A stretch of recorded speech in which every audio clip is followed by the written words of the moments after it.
Howdy folks, and welcome to Wednesday here in Johto. We are still at Lake of Rage. I actually did leave to do some Voltorb flipping and came back. I read online that apparently in this generation, Lake Rage changes, or Lake of Rage, whichever one it is, changes quite a bit on Wednesdays. I'm not sure why it didn't change. The only thing I can think of is because I was using my other DS for a bit, and maybe it's not Wednesday in that DS's settings. But I think if we come back here... Nope, still raining. So maybe that only takes place after you finish this part of the plot. Alright, so we will advance the plot. But first, there is a little bit more exploring I'd like to do. Also, I was wondering what those lily pad things were in the water. I just assumed they were some kind of plant. They are, technically. But they're actually the tops of trees. I did buy some more repels, too, and did a couple other little errand things. So you can see that when the lake is not overflowing, when it's not raining, then this is actually like a maze in the woods. Right now, it is instead a maze in... there's an item. In the water. So it's cool that you can access basically the same things either way. But, just depends on what day you visit. The other thing that I was hoping to do here was find Wes of the Weak Siblings, who apparently is only here on Wednesdays. But I'm wondering if maybe he's only here, again, once you advance the main plot and kind of, bring a calm to this area. Oh. Let's use another repel. Glad I stocked up on those. Also bought a few more fresh water and some other heal items. I think we're going the right way, I say as I hit a dead end. Alright, well. One way to beat a maze is always to stick to the same side. Like either left or right. Let's stick left. I think this is the way to the house though. I could go up here, but that's a dead end. So there's that house. Yeah, I suppose that Wes might only be here on Wednesdays when it's not raining. And I guess it rains on Wednesdays even if the plot hasn't been, or if the plot hasn't been completed. Alright, well, in that case, there was one more area I wanted to explore, and here we are. I think this is just the other side of that route. Any hidden items? Don't see any. Cian is unhappy. Probably because Cian is in the rain. Hopefully not because Cian has fainted and doesn't like me. Yeah, this is where we were before. Okay, cool. And I guess repel... Wait a minute. I knew the music was different. Okay. So we have our first in-screen, or on-screen, or on-camera encounter of Entei. Once again, not much we can do except throw a Pokeball and hope for the best.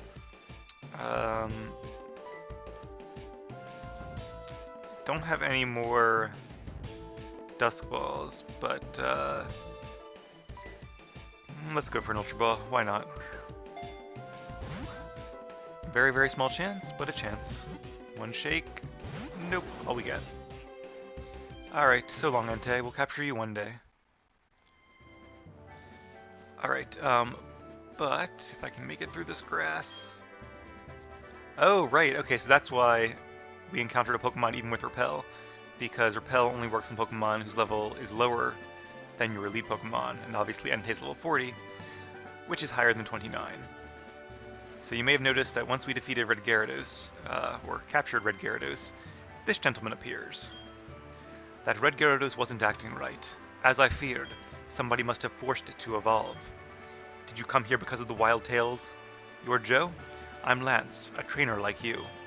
I heard some rumblings, so I came to investigate. I saw the way you battled earlier, Joe. I can tell that you're a trainer with considerable skill.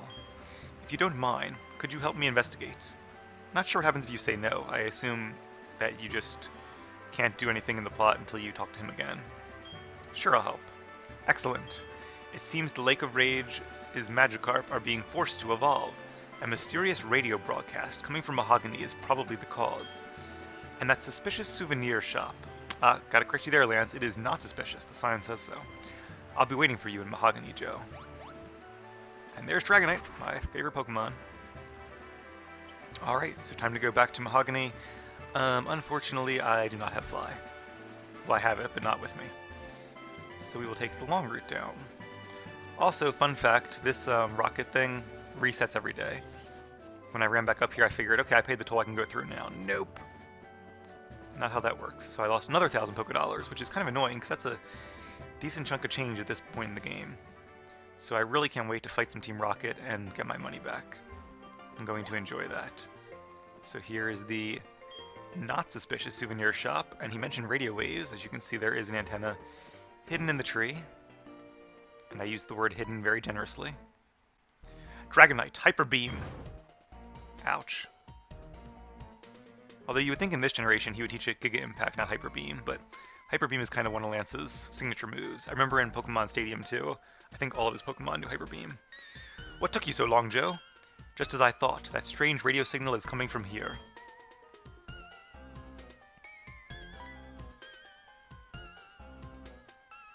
The stairs are right here.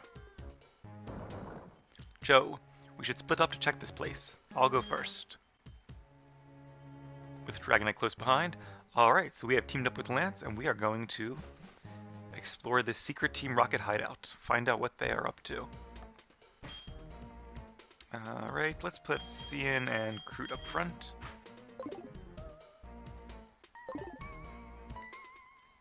That's right, the Persian statues.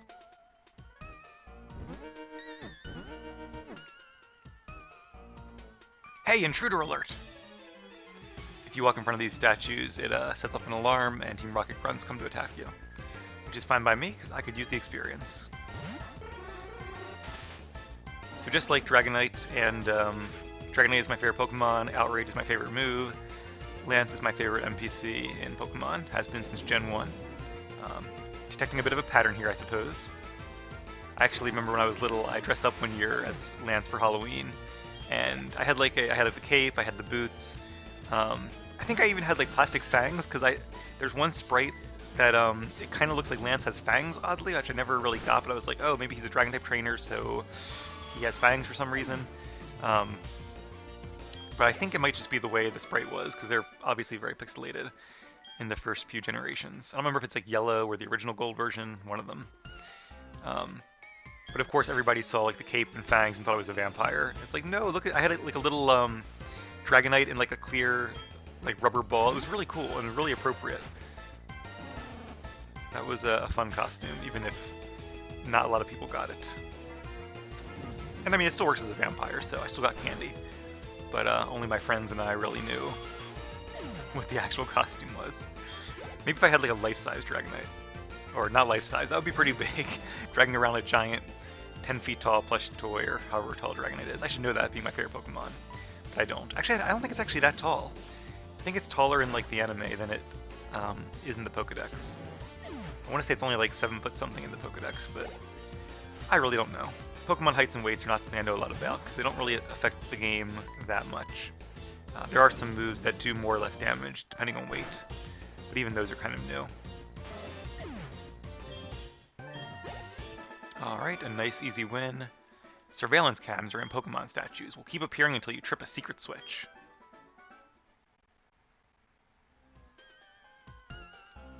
Alright, well, the Persian's eyes have stopped glowing. Yep, as you can see there by the helpful text. That means there are no longer any trainers summoned. So this is kind of cool. Instead of just walking to trainers all day, for once the trainers come to you.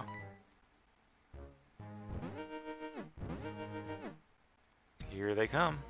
Hey, intruder alert! At least they run pretty quickly, which makes sense that they're responding to an intruder.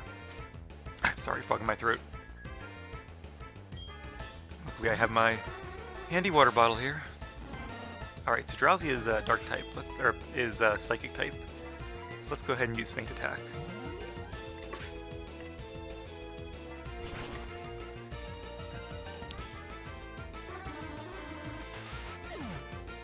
So right now it's 10:41. Excuse me. Alright, let's try this again, shall we? Right now it's 10:41, and I am really hoping that we can finish off this part of the plot by the stroke of midnight, because I'd really like to go back to Lake of Rage and get the item from Wes. Otherwise, we'll have to wait a whole week, and it's a pretty good item, one I would actually use, so that would be really great. We have a bit of a time limit here, I guess, but that being said, I do want to make sure I don't miss any good XP, so we will be standing in front of at least most of these statues. And I'm pretty sure that a trainer's Pokemon gives you more XP than wild Pokemon do. It has like a 50% bonus or something like that. I'm going to use Headbutt just to save my power points of Fire Punch. I'm pretty sure it'll be a one-shot. Well, critical hit will definitely be a one-shot, but we'll have to wait and see if it will do the same without that. Grimer has pretty good defense, so let's not take any chances here. Going for the Stab and Charcoal boosted Fire Punch.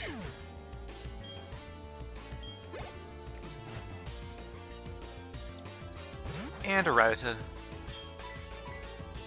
Team Rocket tends to have some pretty common Pokemon. Some of the grunts have interesting things, but overall not too exciting. Level 30. Nice job, Cian. Surveillance, yeah, we heard you the first time. Do they have the same team? What's this? Cian is evolving. That's right, level 30.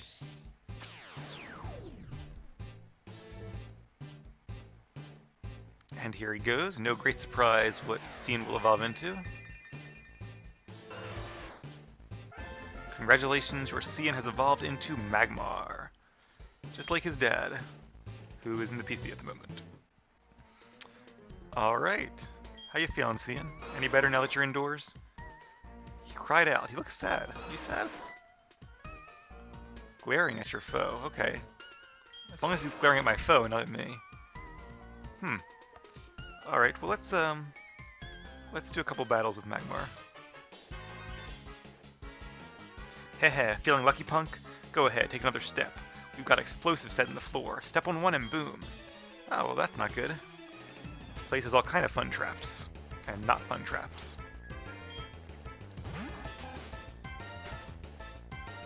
There's Magmar. Not the best back sprite, but he won't be a Magmar forever. So Magmar evolves into Magmortar by trading him holding the Magmortizer, something like that, held item.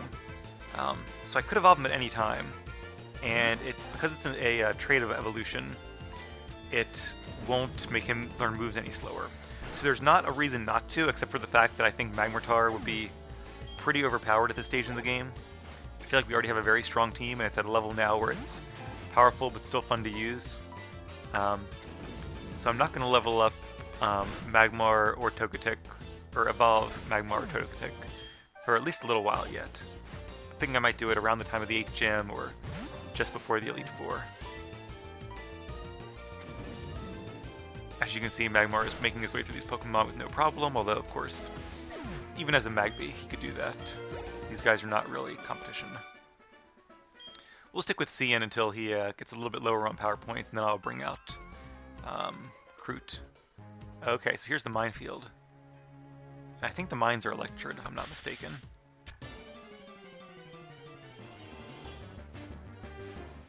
Or Voltorb. Oh no, not another Voltorb switch.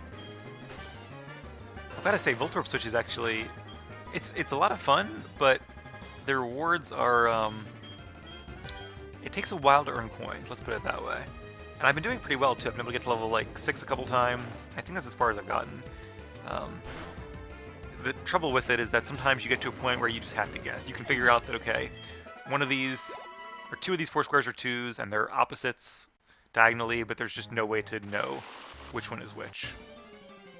That was a different animation, I think. Is it a ground type? It is, a Geodude. I guess just self-destructing Pokemon. Even though Fire Blast would do more, I think Feint Attack should be enough to KO it. So sometimes, no matter how good you do, you'll get unlucky. Wow, it would not. Geodude's defense is just that good. Okay, decent amount of damage. It is, of course, super effective. But Feint Attack will finish him off. So I have been playing whenever I have a couple spare moments, and I'm up to like 3,600, 3,700 coins. Another one. So we're a little more than a third of the way there to a TM.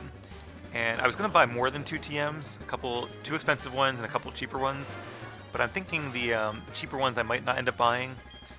And that was actually something I decided before I realized how hard it was to get coins, and that only kind of underlined it. So my original plan was to teach both Heracross and Meganium the move Swords Dance, which is a move that increases your attack by 2 stages, essentially doubling it. It's a really powerful power-up move, and it's just a great move to have on any physical attacker. And I love those moves like Swords Dance, Nasty Plot, Dragon Dance, because it can easily set up your Pokemon for a really powerful sweep. That being said, for the purposes of a Let's Play, I think the battles are probably more interesting when I don't use boosting moves, just because, again, they're a little bit overpowered.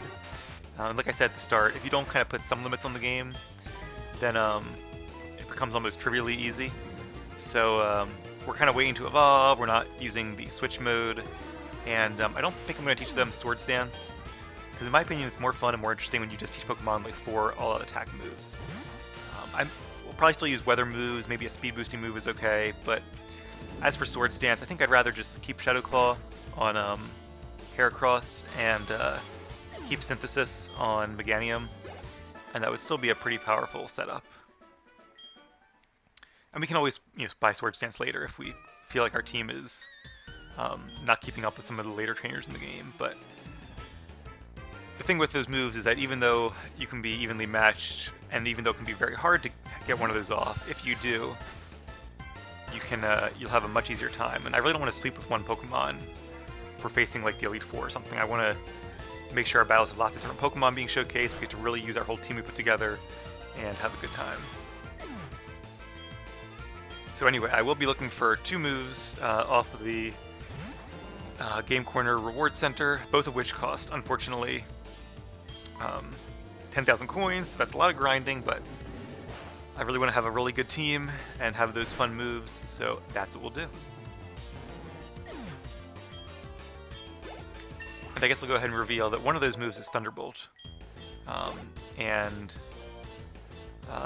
I don't think Magmar can learn Thunderbolt. I think it's only Magmortar, so we're not really in too much of a hurry. And I would just buy Thunder as a placeholder, but Magmortar apparently cannot learn Thunder, just Thunderbolt. It's one of the few Pokemon that can learn Thunderbolt but not Thunder. Usually the two go hand in hand, so I was really surprised by that. Alright, so we're going to keep going here. I'll do a few more battles with Cian, and then we'll switch out. Maybe like one more battle. And I know there is like a stair and a teleporter pad, but it's very easy to get lost in some of these headquarters. So I want to make sure we kind of keep our bearings here, especially with the teleporters. I remember Silph Company was a huge maze. If the floors weren't numbered, and if there wasn't an elevator, that would just be insanely complicated. But it made it fun. I liked that it was really, really intense. Silph Company is one of my favorite parts of Generation 1. Some people might think it's kind of grindy, but I think there's enough diversity with talking to people in Silph Company and finding items and facing different rockets and scientists that they did a really good job taking a really huge dungeon, for lack of a better word, and making it pretty fun.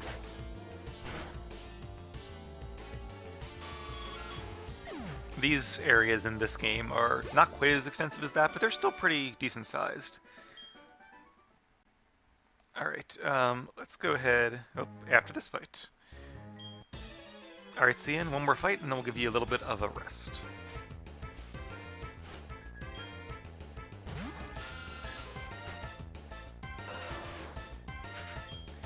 So one thing I kind of like about the Magmortarizer idea is that all the Pokemon that are from previous generations that evolved, and I'm pretty sure this is true in probably every single case.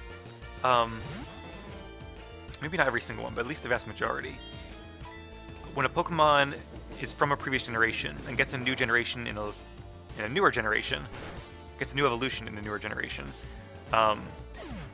the way it evolves is typically something that you couldn't have done in the previous generation. So for example, Magmar exists in Gen 1 through 3, but you can't find a Magmortarizer anywhere in the games. So it's kind of the idea, it's very realistic that, hey, Magmar always had this evolution, we didn't just suddenly add it. It's not like Magmar across the world suddenly were able to evolve and they weren't before. People were just throwing their Magmortarizers at them and nothing was happening. It was just that if you had found a Magmortarizer, you could have done it, you just couldn't find them in the first 3 games. Or maybe a company, maybe Silph Company invented the Magmortarizer and kind of invented this new Pokemon, not really sure how that works. That's kind of the case with Porygon Z and Porygon 2 and the upgrade item, but it's also cool how like there's no Pokemon that you just like level up more and suddenly it has an evolution. You don't level up Golbat and it evolves into Crobat. You have to be friends with it, and friendship isn't a mechanic in Generation 1, so it's kind of like if it was, then you could evolve them, but it's not. Same with the Shiny Stone, same with a lot of these things. Umbreon and Espeon is friendship plus daytime, nighttime, both of which do not exist. Leafeon and Glaceon, you have to be at certain special areas in the games, which don't exist in the earlier games. So it's kind of a cool idea. The only ones I can think of that might be a little odd are Pokemon that evolve when they know a certain move. Tangela is one example. It evolves when it knows Ancient Power. I don't know if Tangela could learn Ancient Power in Gen 1 through 3. I really hope it couldn't, because that'd be really cool and consistent with all the other Pokemon. And I know there's at least 1 or 2 others that evolve that way, but I can't think of what they are. I know Rhydon evolves into Rhyperior with the Rhyperior Riser or something like that. Magneton evolves into Magnezone when you level it up at a certain place.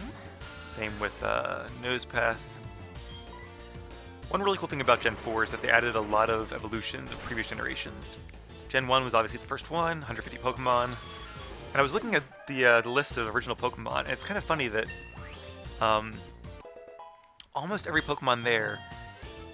Ooh, Dark Pulse, that's a pretty good move. Let's learn that. But do we want to forget Scary Face or Screech? Both good attacks. Now, Dark Pulse is a special attack, and I know that Larvitar's special attack is not nearly as good as its regular attack, but I think it's still fairly decent. This is a tough choice, but I'm going to go with Scary Face. Alright, we have another move. Very nice. That'll be good against any future Drowsies.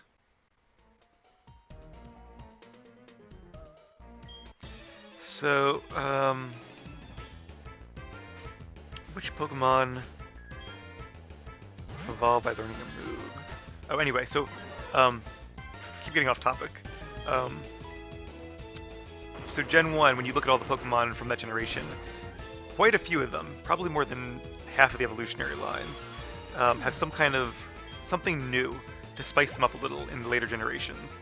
Whether it's either a new evolution, like Golbat can evolve into Crobat, Eevee can evolve into all kinds of new evolutions, Magmar has a baby in Gen 2 and an evolution in Gen 3, etc. Scyther and Scizor. Whether it has a Mega Evolution, like Charizard does, or Gyarados, or Aerodactyl, or whether it has an Alolan form, like Sandslash or Marowak or Raichu. It seems like not every Pokemon, there's certainly a number of ones that don't, but a lot of Pokemon have that sort of new thing that makes training one, again, if you've already trained one, a little more exciting in later gens. There's even like the fairy type for like Clefable, Wigglytuff, even Mr. Mime. They kind of get a new type, which is also pretty cool. Magneton gets a new type in Gen 2 and then a new evolution in Gen 4. So that's kind of interesting. There's only a few, like Dodrio, Farfetch'd, Muck is in a Alolan form, Marowak does. Most Pokemon do. It's hard to find one that doesn't. Gengar has a Mega Evolution, Alakazam does. Machamp, I guess, is still pretty much the same. Golem has an Alolan form. Yeah, there's a lot of that. Oh, this was a ninja hideout. That's right, they mentioned there being ninjas in Mahogany Town. That's a cool reference, a little subplot here that it's very easy to miss. Glad I was able to connect those dots. Alright, Greg, let's see how you do against a Dig Attack. So Gen 2, as part of the addition of 100 new Pokemon. Some of them are new evolutions, clearly, of Gen 1 Pokemon. Some of them are new baby Pokemon, which again, you only get by breeding. And kind of going with what I was saying before, even when they added baby Pokemon in later gens, they didn't just add them. So, because if they added, say, Bonsly, which is the baby Pokemon for Sudowoodo, then it was people who played in Gen 2 could be like, wait, my Sudowoodo were in the daycare all the time. If they could make a Bonsly, why didn't they? But they invented an item called Incense, which one of the Pokemon has to hold in order to make the later baby Pokemon. So, kind of a cool way of making that realistic, that they didn't have to do. They could have just done whatever they wanted. Nobody really would have probably batted an eye. But I really like that the creators put that extra level of effort into the game, make it seem just a little bit more realistic. Gen 3 was kind of this whole fresh start idea. It was a fresh start in a number of ways, mechanically, and you couldn't really trade your Pokemon over from Gen 1 and 2, so it was, even though there was some Gen 1 Pokemon and Gen 2 Pokemon in Gen 3, even from the get-go, it really felt like a fresh start. You couldn't go back to the 2 regions in that game, it was just the new Hoenn region. And Gen 4 is kind of like the capstone of the first 4 games. The first 4 games are the games I always remember as Pokemon, because they're the 4 I played as a kid or as a younger teenager. After that, I took a big break playing Pokemon until recently, honestly. So I played it, I guess, in 3 spurts. Once when I was really young, and I think I probably stopped playing, around the time Platinum came out, maybe? I don't even know I played Platinum. I might just play Diamond and Pearl. Yeah, I'm trying to remember, but I don't. I think there was something back here we could explore too, but one step at a time. Oh, there's Lance. Okay, we've managed to progress some. Are you alright? Your Pokemon are hurt and tired. Give them some of my medicine. Oh, that's very kind. Joe, let's do our best for our Pokemon. You got it, Lance. So Gen 4, especially to me, really seems like the big dividing line. The first time I played up to that point, and then I'll tell you the story later, but I got back into it. I guess I played once as a kid up till whenever that Generation 4 came out.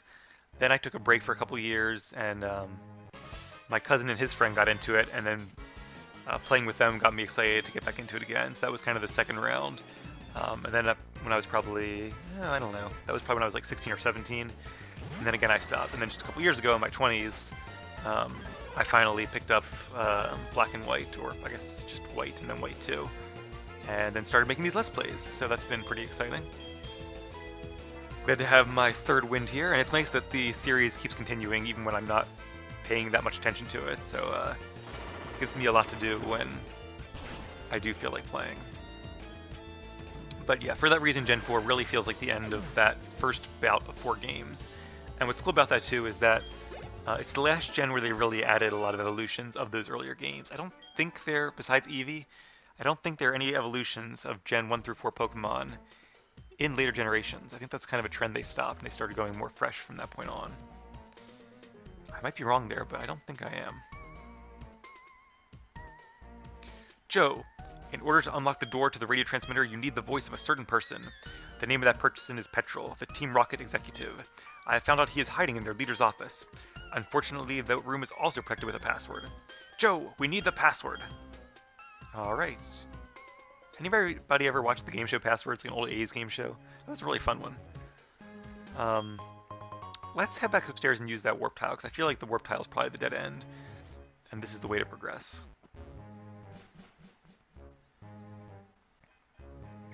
So just to finish the thought, I like how Gen 4 really went all out. They said, okay, let's take like any Pokemon that could have a really cool evolution, let's just go for it. And it was awesome. There's so many cool Pokemon they added as part of Generation 4. And it's really unfortunate that a lot of those Pokemon you can't get in Diamond and Pearl. Platinum feels like what Gen 4 really should have been the whole time.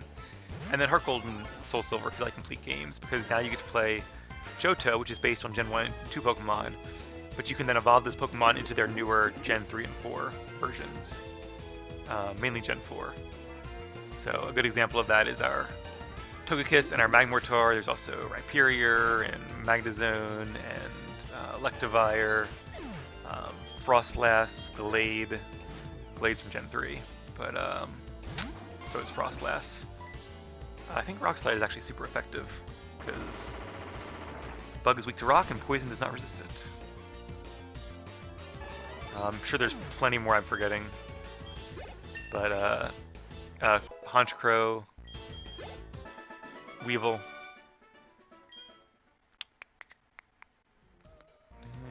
That's all I can think of for now. Okay, so that door, is that the one? Okay, that's the voice of that we need. So that's what Lance was talking about. We need to find Petrol and record him saying the radio transmitter, which is a pretty bad password. Because obviously it's something we could get from him even in normal conversation. So we went that way before. Oh, it brings us back to the start. Well, that's annoying. That being said, though, now we can go check out this way, because I don't think we did that before. I was kind of worried. Or are we making a big circle? We're making a big circle. Okay, well, at least that's comforting that we did not miss anything. So now we know, actually, let's go this way, because I don't want to face any more wild Voltorb or Geodude. Coughing is the other one that kind of fits into that category. Round Generation 1 Pokemon that know, like, self-destruct and explosion.